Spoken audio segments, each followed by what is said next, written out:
Assalamualaikum warahmatullahi wabarakatuh. Saya akan membicarakan suatu ayat yang bertemu di dalam surat Al-Baqarah. Bunyinya, Allahu waliyul ladzina amanu yukhrijuhum minadh dhulumati ilan nur. وَالَّذِينَ كَفَرُوا أَوْلِيَاؤُهُمُ الطَّاغُوتُ يُخْرِجُونَهُمْ مِنَ النُّورِ إِلَى الظُّلُمَاتِ. Artinya,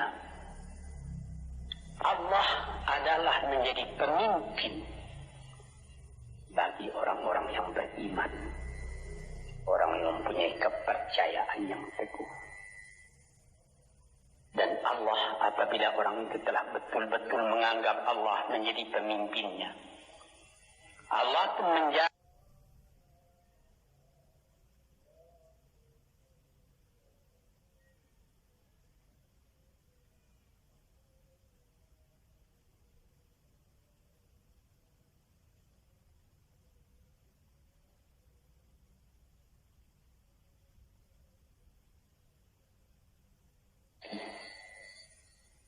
sebaliknya orang yang kafir yang tidak percaya kepada Allah.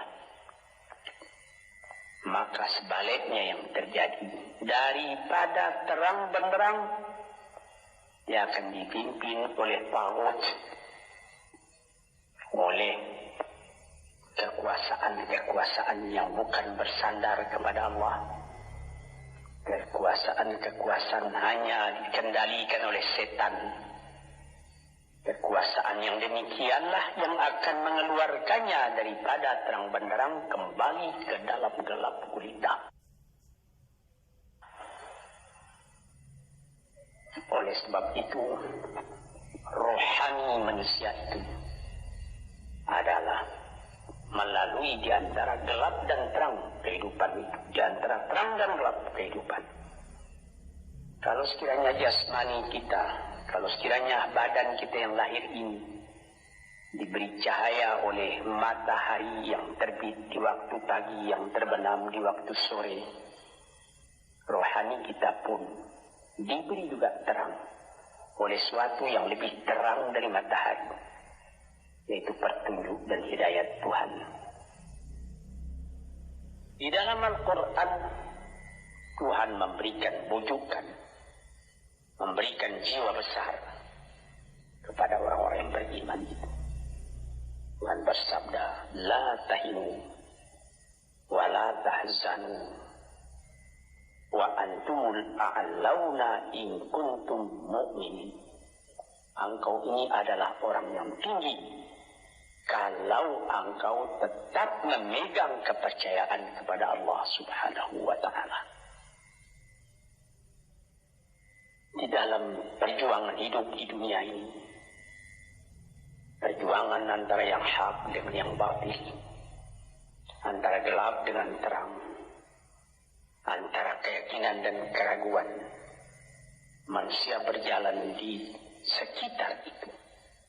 Di kiri dan di kanan kita berjumpalah gelap dan terang itu. Maka diberilah pedoman manusia tadi. Apa pedoman? Walaupun bagaimana hebatnya, geloranya, tofannya, halimbubunya, ombaknya dan gelombangnya kehidupan itu, manusia mesti teguh berpegang kepada iman. Sebab kehidupan di dunia itu menurut peraturannya ialah tidak ada yang tetap. Yang tetap itu ialah berubah. Berubah itulah ketetapan yang ada dalam dunia. Panas sangat terik, benar, nanti akan hujan. Hujan sangat lebat, benar, nanti akan panas. Di suatu tempat terjadi hujan yang lebat, berhari-hari timbul banjir. Iya. Banjir itu tidak tiap hari, nanti dia kering lagi. Di laut demikian pula. Ada pasang naik, tergenang ke atas. Besok pagi air itu sudah kering lagi, surut pasang. Begitulah kehidupan di dunia itu. Itu harus kita yakini supaya kita jangan terombang-ambing dalam kehidupan itu. Kalau kita sudah mulai terombang-ambing, tahu-tahu walaupun bagaimana terangnya hari gelap timbul dalam jiwa kita sendiri. Walaupun panas terik, kita berhujan. Hujan oleh keingat kita sendiri. Jadi yang penting di sini menjaga hati. Sampai ya Rasulullah Nabi kita Muhammad sallallahu alaihi wasallam, inna fil jasadi mudghatan, di dalam tubuh manusia itu ada suatu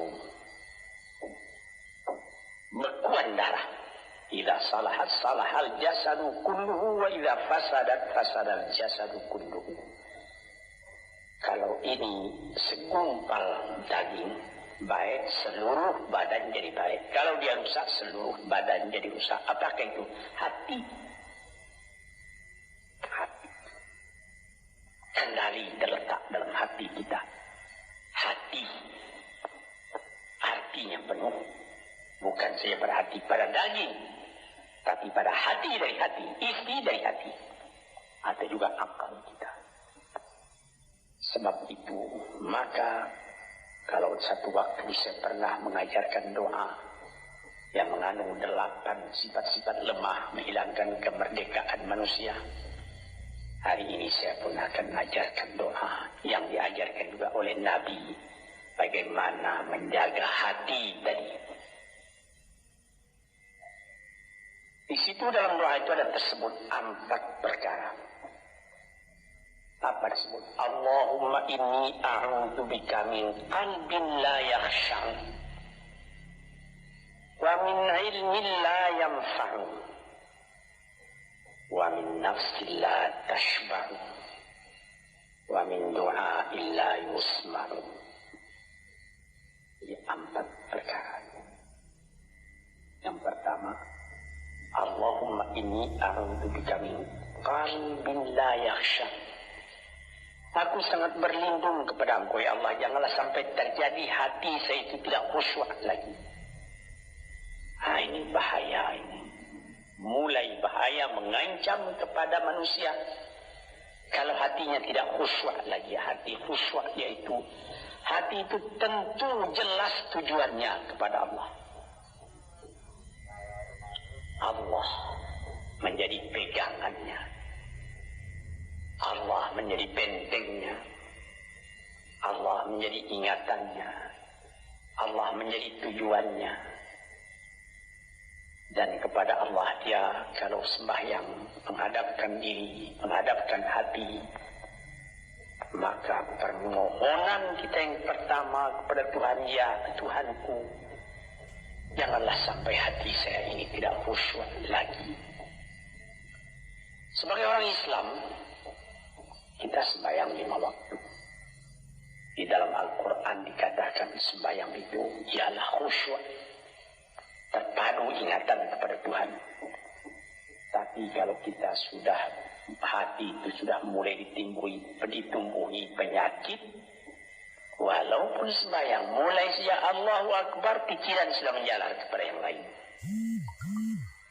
Piutang belum menerima, utang belum terbayar, makanan belum masak, macam-macamlah yang teringat. Padahal kita dalam sembahyang. Ini apa arti sembahyang tadi lagi? Ini sudah mulai berbahaya ini. Banyak orang yang tidak meninggalkan sembahyang, tapi tidak ada bekas dari sembahyang itu kepada kehidupannya. Di dalam sembahyang kita baca inna salati wa nusuki wa mahyaya wa mamati lillahi rabbil alamin. Sesungguhnya sembahyangku dan ibadatku dan hidupku dan matiku sama sekali terserah kepada Allah. Ini dirasakan dalam hati, bukan cuma disebut di dalam mulut. Bagaimana dikatakan, bukan jadi lip service. Sebagai satu tangan untuk gosok-gosok mulut, bukan begitu. Yang dari hati. Kalau sudah dari hati yang khusyuk, ini berbekas kepada kehidupan. Aku tak takut menghadapi segala keadaan dalam hidup. Sebab hatiku bertanya dengan Tuhan. Dan Tuhan aku datang, kepada Tuhan aku akan kembali. Ini namanya hati yang khusyuk. Tapi kalau sekiranya bacaan tetap fasih, tapi tidak ada lagi dari hati, melainkan rutin saja. Bayang, 5 waktu sehari semalam, tapi tidak merubah kepada perangai, tandanya sembahyang tadi tidak khusyuk. Ini yang pertama kita minta kepada Tuhan. Janganlah sampai kita mempunyai hati yang tidak khusyuk, hati yang tidak teringat kepada Allah. Kalau hati tidak ingat lagi kepada Allah, maka segala pekerjaan yang terlarang sudah ringan saja kita mengerjakan. Menipu, berdusta, membujuk orang lain mengerjakan perbuatan yang salah, mencela, memaki, itu karena tidak ingat kepada Allah, cuma ingat kepada diri sendiri saja. Ini yang pertama. Yang kedua dikatakan, wa min ilmin la yanfa', dan aku berlindung kepada Engkau ya Allah daripada ilmu yang tidak memberi manfaat. Padahal disebutkan oleh ahli-ahli, ilmu yang memberi manfaat itu membawa manusia kepada iman. Al-ilmu yad'u ilal iman. Ilmu itu membawa manusia kepada iman. Sekarang sudah ilmu banyak, tapi tidak membawa kepada iman, melainkan membawa kepada celaka. Sudah maju kepandaian orang, ilmu, pengetahuan orang, teknologi orang, sains orang, knowledge orang, dan segala macamnya. Tapi tidak ada manfaatnya kepada manusia. Cuma bahaya karena ilmu tadi yang datang kepada manusia. Sebagaimana ilmu manusia di abad ke-20 yang sangat penting, yaitu tentang tenaga atom. Maka timbullah bom atom, bom hidrogen, nuklir. Sehingga manusia diancam sekarang ini oleh bahaya atom itu di mana-mana. Apabila kita lihat di televisi, bagaimana mengadakan demonstrasi di Australia, di Jerman Barat, di tempat-tempat yang lain, melihat bagaimana bahaya atom itu kalau terjadi perang dunia yang ketiga. Ya Rabbi ya Karim, bom atom yang jatuh di Hiroshima itu belum ada artinya dibandingkan dengan bom yang sekarang, yang sedang disimpan oleh kerajaan-kerajaan, oleh negara-negara besar untuk menghancurkan. Nah ini ilmu ini. Tetapi ilmu yang membawa bahaya, bukan saja tidak memberi manfaat, bahkan memberi bahaya. Di sini terasa oleh kita bahwa ilmu yang ada itu pun mesti dikembalikan atau dikendalikan oleh iman. Kalau tidak, maka nyawa manusia ini akan dipandang sebagai sampah saja. Jatuhkan satu bom hidrogen ke dalam kota Jakarta ini, na'udzubillahi min dzalik. Umpamanya dimasukkan ke kota Jakarta ini, satu bom hidrogen saja, itu sudah habis penduduk Jakarta yang lebih dari 5 juta. La haula wala quwwata illa billah. Ini diminta kepada Tuhan, ya Allah, majulah ilmu manusia, majulah teknologi manusia, tetapi jangan hendaknya kemajuan itu membawa kepada bahaya. Jangan ilmu pengetahuan itu membawa kepada yang tidak memberi manfaat.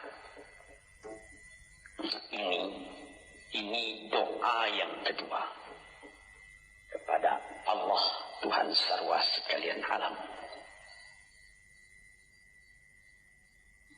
Yang ketiga disebut lagi, wa min nafsin la tashbah, dan aku berlindung kepada Allah daripada nafsu, daripada diri,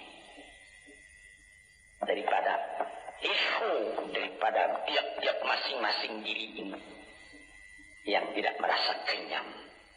Ini juga bahaya besar. Inilah yang menimbulkan penjajahan di dunia. Inilah yang menimbulkan disebut dalam bahasa Arab al-ghazwul fikri. Penjajahan. Sesudah Perang Dunia Kedua sudah banyak negeri-negeri yang merdeka. Tetapi sekarang timbul lagi penjajahan baru. Apa? Penjajahan fikiran.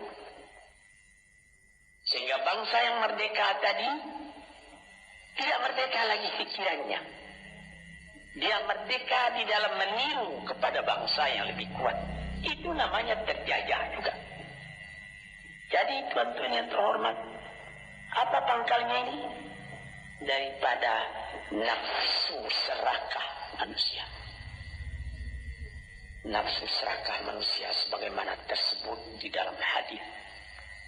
Lau kana libni adama wadiyani min dhahabin labtagha salisan.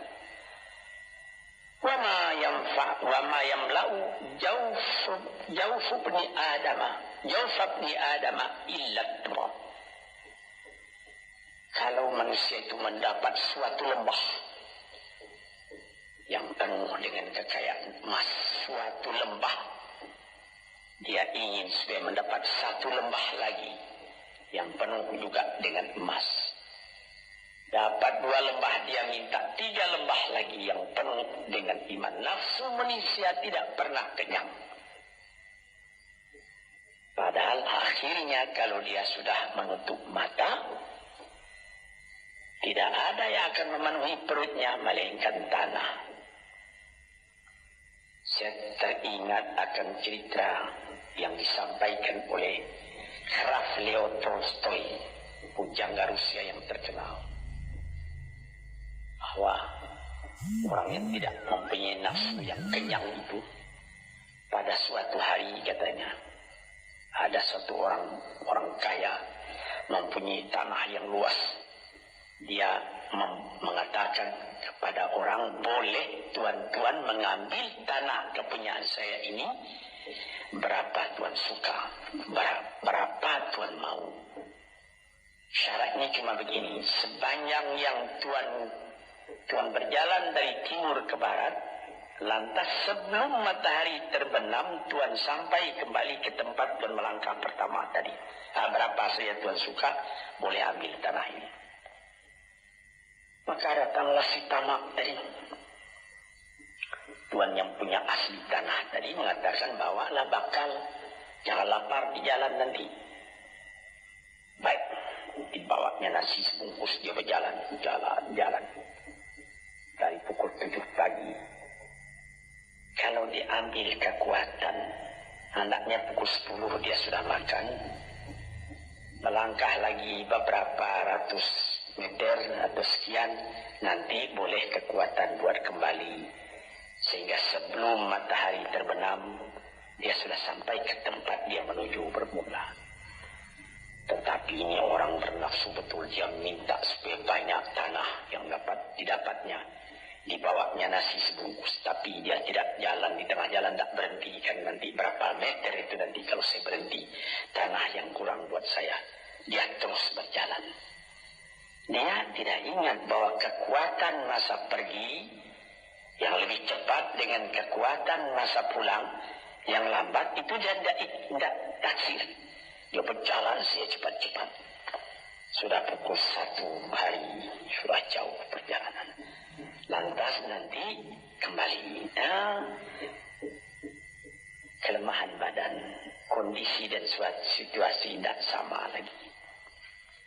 Tidak secepat dia pergi dahulu lagi dia pulang kembali.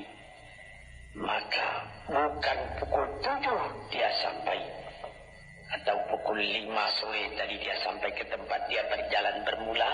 Karena dia jalannya sudah mulai, kaki sudah penat, badan sudah letih. Kira-kira baru pukul 2 dia tidak dapat berjalan lagi karena sudah lapar. Dia coba makan sedikit pun tidak bisa lagi seenak makan yang tadi. Habis makan pun dia berjalan lagi. Pukul 3 dia terhenti. jauh lagi baru sampai tempat yang pertama. Menurut syarat yang diberikan oleh mempunyai tanah yang pertama, kalau engkau tidak sampai ke tempatmu yang pertama tadi sorenya, tanah ini tidak engkau dapat lagi semua. Memang tidak sampai dia, pukul 4 dia sudah berhenti berjalan, tidak kuat lagi. Mata sudah gelap, akhirnya karena terlalu capek, terlalu penat, mati dia di tengah jalan. Berapa dia dapat tanah tadi lagi? Cuma sepanjang badannya untuk kuburannya, yang lain tinggal semua. Ini satu misal yang dibawakan oleh Graf Leo Tolstoy yang sesuai dengan hadis Nabi tadi. Nafsul la tashba, diri manusia yang tidak pernah merasa kenyang. Kita berkehendak tidak berbatas, tapi tenaga kita sendiri berbatas. Ini kerap kali tidak difikirkan oleh manusia. Dia punya angan-angan, dia punya macam teori yang dikeluarkan. Dia lupa bahwa nanti tenaganya itu akan terbasas karena sakit, karena lapar, karena tua. Sebagaimana pepatah dari nenek moyang kita, tanda-tanda dikirimkan lebih dulu bahwa kita tidak akan lama lagi di sini. Apa? Rambut, gigi, mata sudah mulai kabur. Uban sudah mulai bertabur. Gigi sudah mulai gugur. Kulit sudah mulai kendur. Kalau mata sudah kabur, uban sudah bertabur, gigi sudah gugur, kulit sudah kendur, sudah 4 perkara. Yang kelima ialah pintu kubur. Nah, ini kerap kali manusia lupa yang demikian. Sebab itu dikatakan,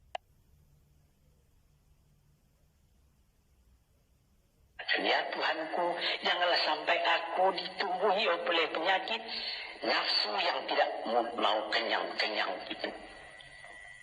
Nah ini, kemudian itu timbul lagi doa yang keempat, disebutkan di situ, wa min du'a illa yusma. Ini lebih berbahaya lagi, ini sudah puncak dari bahaya. Apa artinya? Dan aku berlindung kepada Engkau ya Allah daripada doa yang tidak didengar lagi. La ilaha illallah. Mendoa ya Allah, kasih aku ini, kasih aku kesempatan, tapi tidak didengar lagi. Tuan, para pendengar kasetku yang tercinta, ada tersebut dalam hadis Nabi. Wa malbasuhu haramun, wa mashrabuhu haram, wa ghudhiya bil haram. Ya Rabb, fa'anna yustajabu lah. Ash'asa aghbara. Badan sudah penuh dengan kotoran, penuh debu. Yang wudhu ilaihi ila sama, menadahkan tangan keduanya ke langit. Ya Rabbu, ya Tuhanku, tolong aku, ya Allah, bela aku. Padahal yang dimakan haram, yang diminum haram, dibesarkan dengan yang haram. Fana yustajabulah. Dengan jalan apa Allah Ta'ala akan mengabulkan doa itu? Badan kotor menghadap kepada yang bersih, meminta diberi kebersihan. Bagaimana caranya? Tuan-tuan yang terhormat, pernah dalam Quran Tuhan mengatakan, la yanzuru ilaihi wa la yukallimuhum Allah wa la yanzuru ilaihi. Allah tak mau mengajak dia bercakap dan Allah tidak memandang kepada dia. Saya sendiri dengan segala kerendahan hati mengatakan bagaimana beratnya kita bertemu dengan seorang orang besar, lalu dia mengulurkan tangan kepada kita, tapi mata kita tidak dilihatnya. Sengsara rasanya. Bagaimana dengan Tuhan kalau Tuhan tak mau melihat kita? Sebab itu, para pendengar kaset yang tercinta, Berdoalah kepada Tuhan supaya hati kita selalu terbuka. Jangan sampai kita mempunyai hati yang tidak khusyuk, ilmu yang tidak memberi manfaat, jiwa yang tidak pernah kenyang, dan doa yang tidak didengar. Ya Allah, dengarkan doa kami dan tunjukkan kepada kami jalan yang benar dan beri kami terang dalam kehidupan ini. Yang keempat ialah wa min du'a illa yusma. Dan aku berlindung kepada Engkau ya Allah, jangan sampai doaku tidak terdengar, tidak didengar oleh Tuhan. Sebagaimana kita tahu, doa itu adalah mukhul ibadah, tulang sumsum daripada ibadat kita sendiri kepada Tuhan. Segala perbuatan kita patrikan dengan doa, dengan harapan mudah-mudahan diizinkan oleh Allah.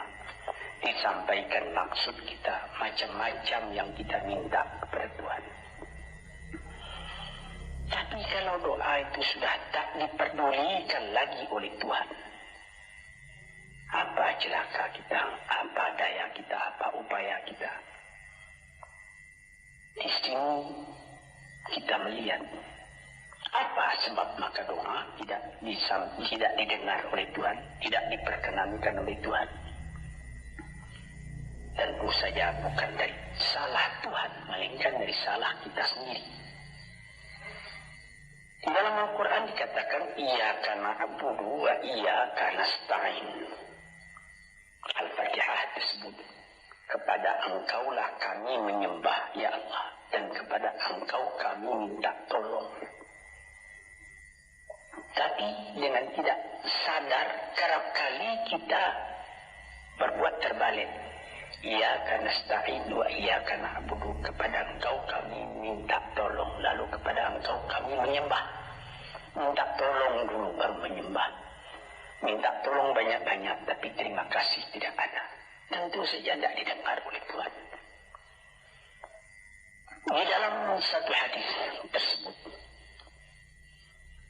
Asy'asa al-Ghabbar yamuddu yadayhi ila as-sama'i ya Rabbu ya Rabb, wa mat'amuhu haramun wa mashrabuhu haramun wa malbasuhu haramun wa ghudhiya bil haram fa anna yustajabu lah. Badan sudah kotor, sudah berkerumut, kesusahan, kegelisahan kehidupan terbayang kepada tubuh sendiri. Lalu menadahkan tangan ke langit meminta kepada Allah, ya Tuhanku, ya Tuhanku. Bagaimana Tuhan bisa mengabulkan? Dengan pikiran yang kotor engkau menghadap kepada Tuhan. Kalau tidak terkabul, jangan Tuhan yang disalahi. Hatimu sendirilah salahi. Apa yang kau perbuat dalam kehidupan ini?